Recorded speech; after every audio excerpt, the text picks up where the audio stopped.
Hello wonders, welcome to பேசியலன்ஸ். இந்த கிளிப்பில் நம்ம என்ன பார்க்க போகிறோம் அப்படின்னா கத்திரிக்காய் தொக்கு. டெரஸில் விளைஞ்ச கத்திரிக்காய் வச்சு தான் இந்த தொக்கு நம்ம பண்ண போகிறோம்.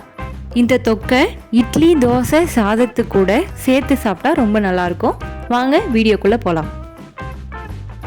இந்த தொக்கு செய்ய 1/4 கிலோ கத்திரிக்காய், ஒரு பெரிய வெங்காயம், ஒரு பெரிய தக்காளி, 5 பூண்டு பல், 2 பச்சை மிளகாய், கொஞ்சம் கருவேப்பிலை, கொத்தமல்லி எடுத்துக்கலாம்.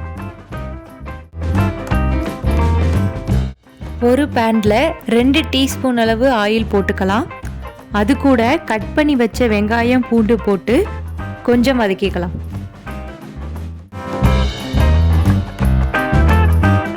அடுத்து கட் பண்ணி வச்ச தக்காளியும் பச்சை மிளகாவும் போட்டு வதக்கிக்கலாம்.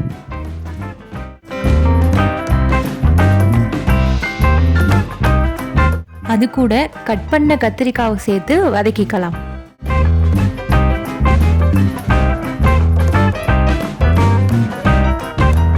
மினிட்ஸ் வதக்கினதுக்கு அப்புறம் கருவேப்பிலை, கொத்தமல்லி அது கூட சேர்த்துட்டு மூடி வச்சிடலாம்.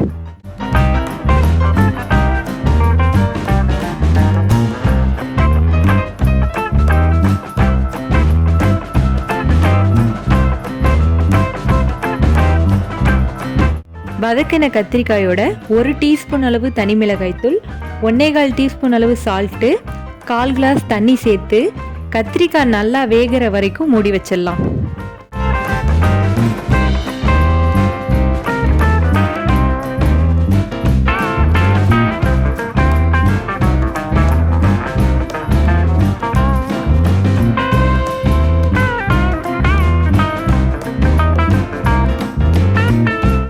கத்திரிக்காய் நல்லா வெந்ததுக்கு அப்புறம் ஆற வச்சிடலாம்.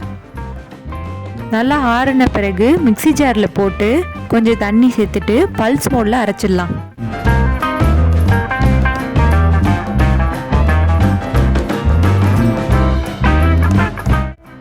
அரைச்ச தொக்கை தாளிக்கிறதுக்கு 3 டீஸ்பூன் அளவு ஆயில், 1/4 டீஸ்பூன் அளவு கடுகு, 1/4 டீஸ்பூன் அளவு ஜீரகம், கொஞ்சம் கருவேப்பிலை சேர்த்துக்கலாம். கருவேப்பிலை பொரிஞ்சு வரும்போது அரைச்சதை சேர்த்து 30 செகண்ட்ஸ் விட்டு ஸ்டவ்வை ஆஃப் பண்ணிடலாம்.